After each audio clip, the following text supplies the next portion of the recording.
Daniel, thank you so much for joining us today. As we begin, can you say a few words about your current role and what's in your purview? I'm currently CISO at ESET. My role is a global role. That means I oversight the security in all our offices around the world, Mhm. and my team ensures the security for ESET globally too. I understand. And Yeah, go yeah, ahead. go ahead. Well, and I understand that you have a lengthy and successful career at ESET, but how did you start in cybersecurity? What was the first entry point for you? My first entry point happened when I was at the university here in Bratislava. Hmm. And my first part-time job was C++ developer, and I did some development of the crypto library for the Signer application here at Slovakia. Hmm. And then I moved to consulting role and started as a junior consultant with a company named SNT, which is integrator in Central, Eastern, and Southern Europe. Hmm. And there I did various uh, jobs and projects as it's usual with integrators and consulting. And they mostly were related to security management and compliance. Plus, I did some big projects related to security monitoring and incident response. So those two domains were the key. And from this company, I moved to ESET, but not to the CISO role, but to consulting role. And Hmm. I continued in this agenda, focusing mostly on compliance, audit, preparation of companies to ISO 27001, Hmm. and doing some general advisory. And the whole team or department for these consulting services was really in the beginnings in 2009 when I joined. So my first project at ESET was the preparation of ESET for ISO 27001 compliance. Hmm. So after spending approximately 1 year on this project, we passed the certification audit. And at the time, there was a question that who should further uh, like lead this activity, and I was the one responsible for the implementation. So I took over the managerial role, and at that time in 2010, it means that I was still sitting on the consulting chair, and meantime, I was sitting also in on internal security chair, Hmm. and over the time, the agenda of internal security grow significantly. Hmm. So currently, I had team over 30 people under me, responsible for every aspect of the security here in ESET. So it's quite a big. Plus, the consulting team also grew significantly within these years, and they still support us with our activities. So we Hmm. still use their consulting capacity, their pen testers, social engineers to perform internal security testing, assessments, and Hmm. other tasks. I understand. I understand. Well, that's you've kind of, as you mentioned, you sat on a number of chairs from consulting to coming up to the CISO role. So over the number of years, so I'm sure you probably learned a lot along the way in terms of what works, what not, and kind of obviously you're thinking of your own career. And you can imagine over the years, cybersecurity in general has exploded in importance and in size and in scope as well. I think as a result, a lot more people are interested in either joining cybersecurity and space and make a career out of it, or looking to transition from technology to cybersecurity, or even kind of to your point, more upstream, maybe still in college or in colleges and universities. To those more junior professionals, what will be your advice in terms of where they should spend their time? What 2, 3 things that should focus on at that early stage to set them up for success down the line? I have a few entry points to my team for junior people. Most of them are related to SOC, where we have quite a nice program to onboard really junior people who have no previous or prior experience with security or SOC, to prepare them so they can work as junior analysts in SOC. And I think SOC is a great team to grow in terms of security, because people will be able to put hands on so many technologies, to see logs from so many sources they need to understand, and to experience so many different situations they need to handle, that they can grow significantly and then use these skills also in other areas of security.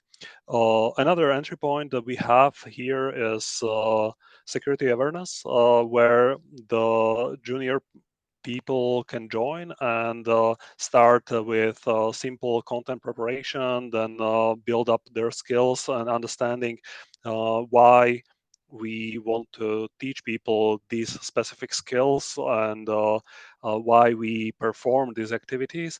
And step by step, they understand more and more how the security and business is overlapped here in ESET. And once again, they can grow in a different way, but still in the security domain. And my advice to junior people who would like to join the security is, don't be scared, because security is really a waste area where you can go very, very deep, very technical, but also very business oriented and people oriented. So it attracts all kinds of people, and it is really necessary to have a diverse team of individuals who can cover all different aspects which are needed for the security team to be successful.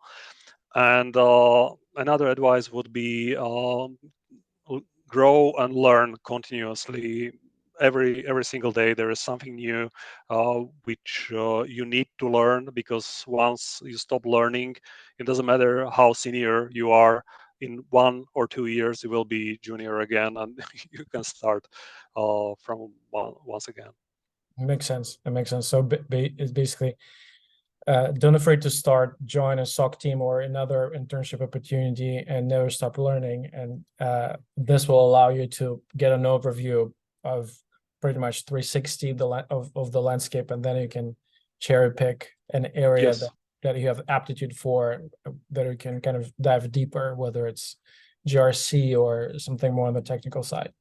Yes, definitely. And I was lucky, because during my career, I was in teams that have projects that were really different in terms of what was expected to be delivered, and what was the issue which need to be resolved.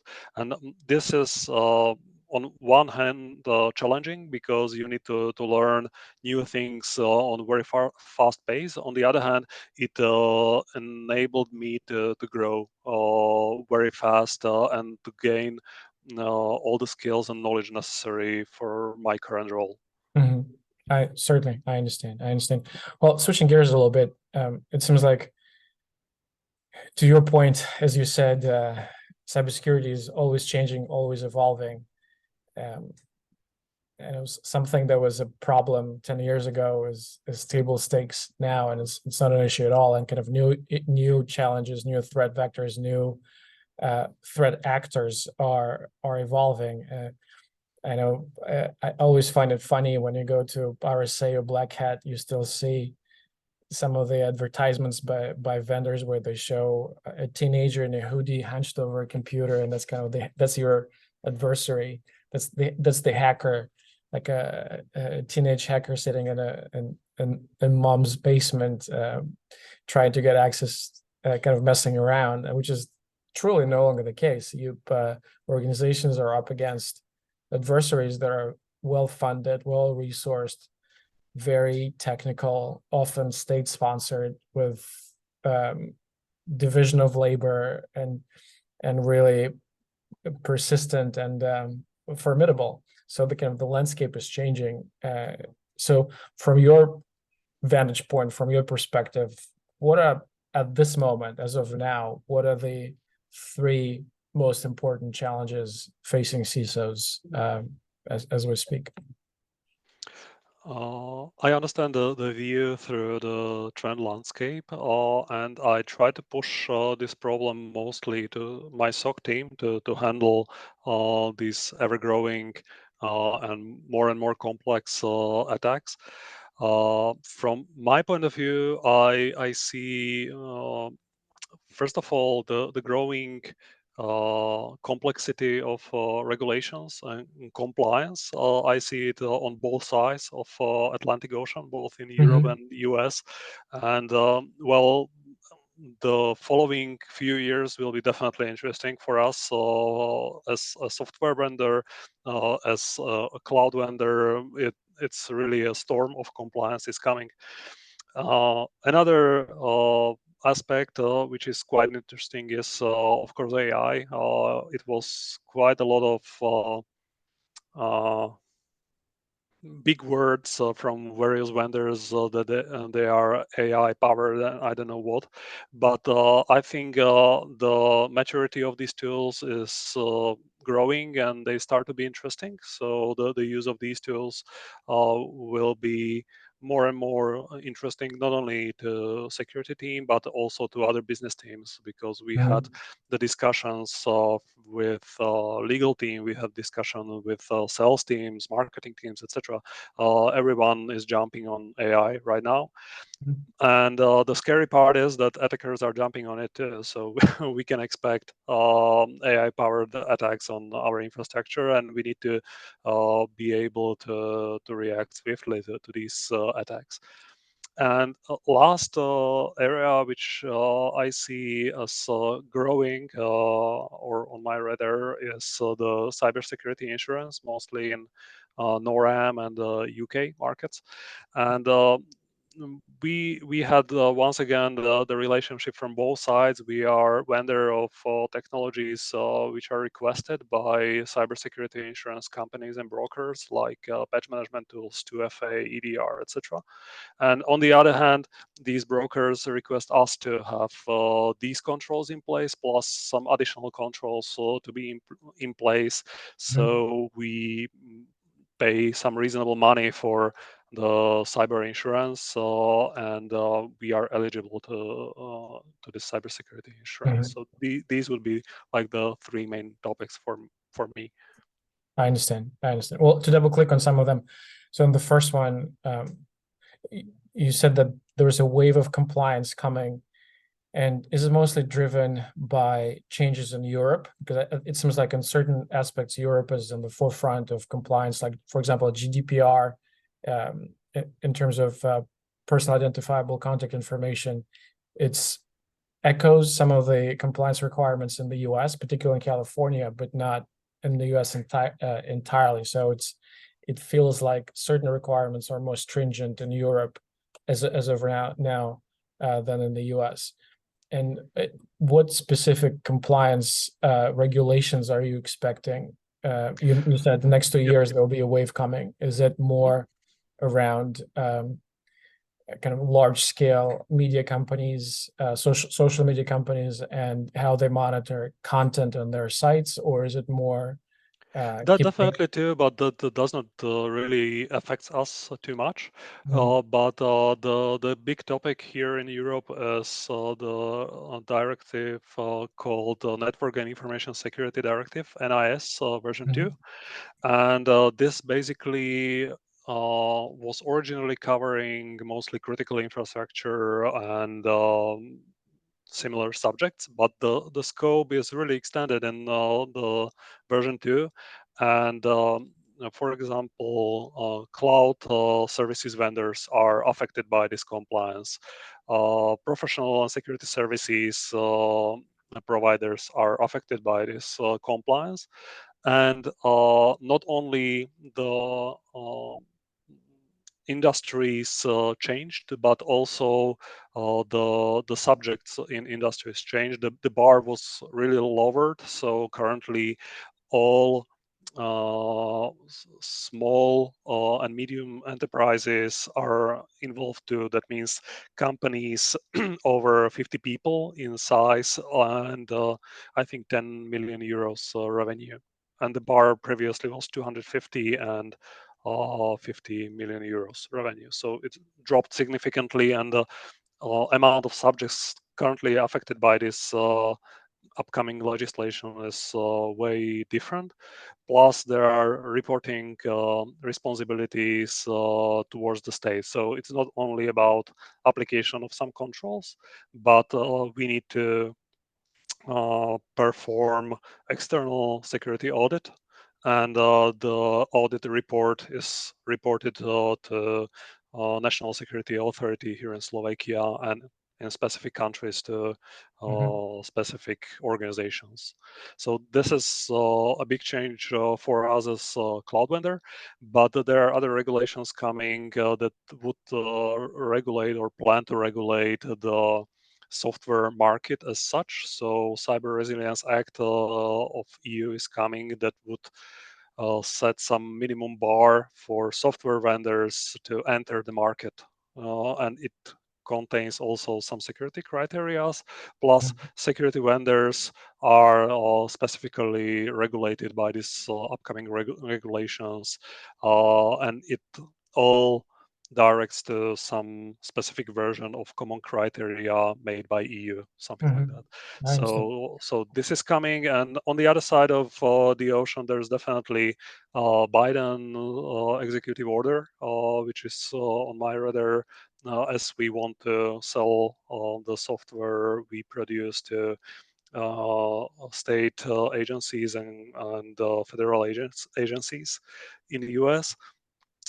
Plus, part of the regulations from US may switch to different markets. So, for example, you have FedRAMP regulations for the government sector and suppliers. And this regulation is somehow, for example, adopted by Polish government here in EU. And if we want to sell to Polish government, that means we need to comply to their law, which is practically similar to FedRAMP. They adopt also NIST 853 as a controls baseline. So it's really connected world, I would say. So it sounds like if you operate globally, then you need to be compliant in every country you operate in. So it's your investment as infrastructure required for this compliance is pretty substantial, I'd imagine. Yes. Yes, And definitely. it almost creates a barrier to entry for some of the smaller players who just will not be able to sustain financially the costs associated with this compliance. So it's almost like it creates, well, one, it obviously it serves the purpose of keeping software products and the market less prone to attacks, but also creates kind of almost a barrier to entry for some of the smaller players. Yes, definitely, and this is a heavily discussed topic because with this Cyber Resilience Act, I see the significant barrier, for example, for open source project to enter the market, and I personally don't consider this as a good idea because I'm a heavy supporter of open source projects, be it like Mozilla Foundation or some other projects. And yeah, this is about finding a balance between security, usability, and the barrier, because every regulation is barrier, some kind of for subject on the market. Certainly. And to double click on your comment about AI, the way, and again, maybe it's a little bit simplistic and reductionist, but the way I would think of some of the use cases for AI, for the good guys, it will be analyzing all the alert data. So if you have almost a co-pilot of sorts that's powered by AI, they'll be able to filter through all alerts, dedupe, and prioritize them automatically based on certain heuristics. I think there'll be a huge help, meaning you'll get much higher leverage and much higher productivity of your SOC team. So it's something that currently is being done by a human.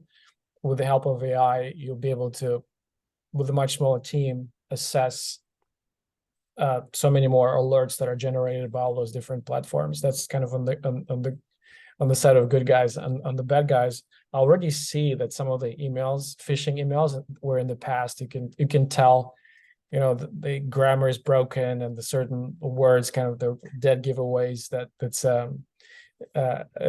a phishing email. I think with the use of AI, the English will be perfect, and then something that was, again, a text that were manually powered will be put on autopilot. So almost, if you wish, AI will be paired with tools which will create an almost autonomous agent, which will be kind of tasked with a certain program, which will make attacks more relentless. And again, maybe it's a little bit more simplistic way, but how do you think about specific use cases for CISOs and quote unquote for the good guys and for the bad guys? Yes, for the bad guys, that's definitely what you described, that the preparation of the phishing emails with LLM tools is quite easy job to do in any kind of language. We had benefit of Slovak language, which is difficult for non-native speakers to be written properly grammatically, but this advantage is simply gone. But I would say that AI will be used by attackers also in very technical areas like writing exploits or fuzzing more efficiently the software for vulnerabilities, etc. On the other hand, the blue team can definitely use AI for SOC. That's what we definitely experiment with. But there are also other areas where AI tools may be leveraged to scale up the team. And basically, every mm, routine work is a good candidate for some kind of automation or integration with AI. And I mentioned the legal team in our previous discussion in connection to AI, and there is ongoing experiment with reviewing the terms of service by AI tool first, and then doing the check by some skilled worker to save some time. And the reading of contracts is quite complex thing to do, so you cannot rely only on AI tool to be perfect, but still it can Save a lot of possibly time. save a lot of time. Yes. For sure, for sure. Great. Daniel, I know we're kind of on time. I just want some of the last questions, and it's more about your ideas about the future. Imagine if you have a crystal ball and you can see into the future very clearly. 12 months from now, what 2, 3 topics CISOs will be talking about, worried about, concerned, anxious? What will be the title of the headline in the newspaper 12 months from now, in your view? I think that at least two of those topics I mentioned won't change Mm, because at least with the NIS 2 directive, there is a deadline of October next year for mm, EU member states to adopt this legislation. So mhm, we will have the clear picture of what is expected really from these subjects. mhm, And I think that we have seen such a tremendous growth of AI tools and AI models and their capabilities within this year. I can't really imagine what will be available 1 year since now. So that would be a surprise, but I think the growth will continue and it will be exponential. And I can't judge the the third topic, so I certainly, will stay with these two. certainly. Certainly. This was very interesting, Daniel, and thank you so much for providing your perspective. Where can people find you? What's the best way to connect? People can find me on LinkedIn. I think that's the best way to connect. A part of that, I'm still on Twitter/X, but I'm slowly moving away to Mastodon. Mhm. And yeah, that's the world of social media where I exist. I understand. Thank you so much for your time. Thank Yeah, you. thank you very much.